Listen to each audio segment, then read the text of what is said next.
Hi, I'm Alex Grieve, better known as IB Crazy, and this is Success in FPV Part 15, Tuning Your Multicopter. The most important thing to getting your multicopter to fly right is the proper tuning of the flight controller. And when I refer to tuning of the flight controller, I'm talking about the PIDs or PIDs. PID stands for Proportional Integral Derivative. And if it sounds like calculus to you, it's because, well, it is calculus. But for those of you who didn't take calculus or just completely forgot about it, don't worry, it's pretty simple. Now before you start tuning your vehicle, you have to be sure it's all set up and ready. Tuning is all about stabilizing the aircraft or keeping it in the orientation you want it. An understabilized aircraft will feel spongy and tend to wash all over the place, where an overstable aircraft will tend to pitch rapidly or even wildly out of control. Either way, over-tuning or under-tuning will cause the vehicle to be unstable. Now, when tuning your multicopter, I recommend using a good propeller. I said good, not expensive. You don't need a high-performance carbon fiber prop to tune, but if you have flexi props that just flex all over the place like this, well, it's going to make tuning a lot harder. It's still possible, it just makes it a lot more difficult. And the reason for that is as this prop begins to spin faster, it will tend to flex this way and also flatten out, incurring vibrations and making the flight controller work harder. One of the biggest problems with tuning is knowing where to start. Where do I start? Well, there are a couple of ways you can do this. First, you can start flat out with the stock settings. Those usually get you in the ballpark, at least get the vehicle to fly, and then you can tune from there. Or you could find somebody with a similar setup and start with their settings. Now mind you, no two systems are the same. Now, when tuning your multicopter, most people start out with the P gain, or proportional. This is the amount of force the aircraft is going to use to correct itself. A P gain too high will cause the aircraft to oscillate, whereas too low, it will cause it to feel sloppy.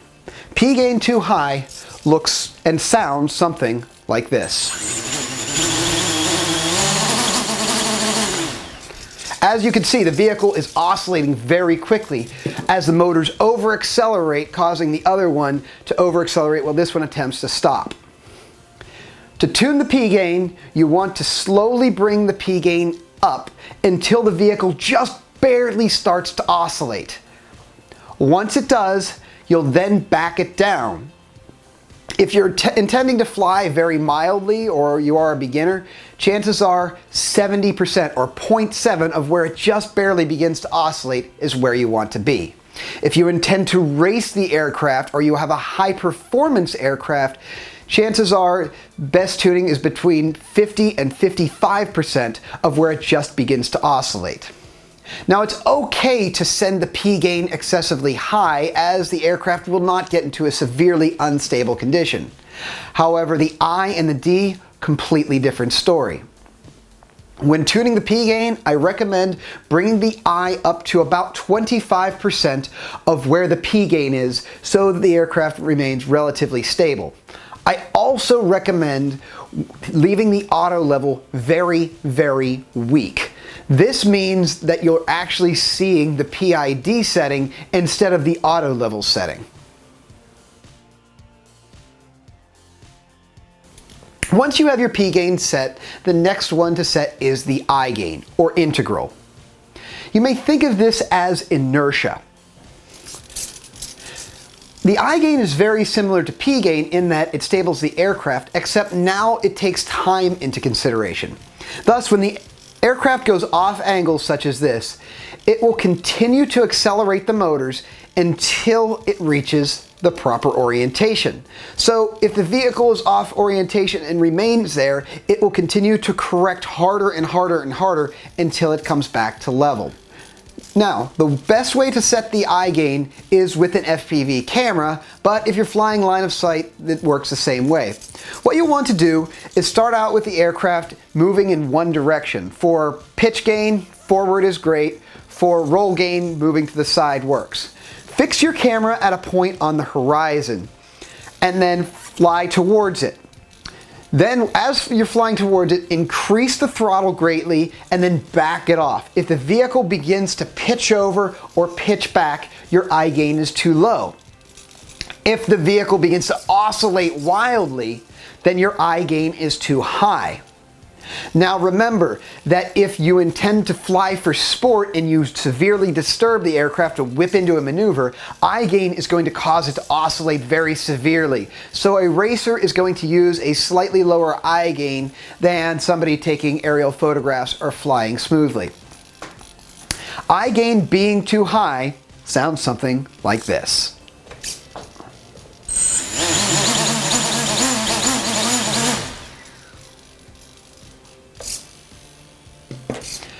As you can see, the oscillations aren't as fast as the P gain, but they rapidly get out of control as the vehicle overcorrects and overshoots its own inertia. Once you get your eye gain set about right, send the vehicle up again and pitch it into an extremely hard maneuver such as a flip or a roll or even just throwing it off axis severely, and watch what happens. The vehicle should go a little bit past that point and then recover. It shouldn't go way down, over recover, and oscillate back. That is an unstable condition. If it does that, back down your eye gain a little bit until it does not do that. The last setting is the D gain, or derivative. You may think of this as damping. It effectively damps your P and I gain settings when set properly. This is what gives the aircraft that locked-in, rock-solid feel. Now, not all flight controllers have a D gain, but most do. The way D gain works is as the vehicle gets off axis, it measures the acceleration. If it is accelerating off the axis, then it will increase the P gain to bring the vehicle back. If it is coming towards that axis, then the D gain will slow down the motors and bring it back. This makes the vehicle have that rock solid feel and not overshoot. A D gain being too low will mean the vehicle will overshoot and then come back. A D gain being too high will make the vehicle very pitch sensitive to controls. So a small amount of change on the controls will cause the vehicle to pitch over severely. Now, one thing to note is that the D gain is extremely sensitive to vibration. So if the vehicle seems to pitch wildly for no apparent reason, back the D gain down and gain control of the vehicle. And chances are there's a lot of vibration on the vehicle. Now, there is one more setting that is becoming common on flight controllers, and that is TPA, or Throttle Position Adjustment. What this means is that as you increase throttle, that the flight controller will decrease your P, I, and D settings. The reason for this is as the vehicle accelerates and goes faster, the vehicle will need less gain to correct itself.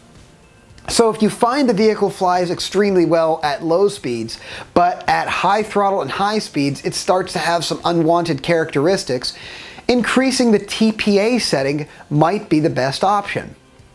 You're going to have to play with this to see where you like it, but I recommend leaving the TPA off to start and then getting the vehicle to fly in the mid-range fairly well.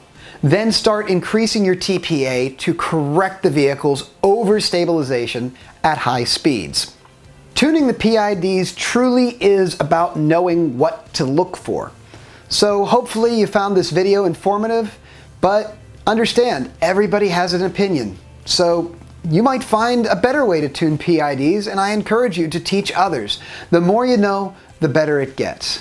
I'm IB Crazy, and keep 'em flying.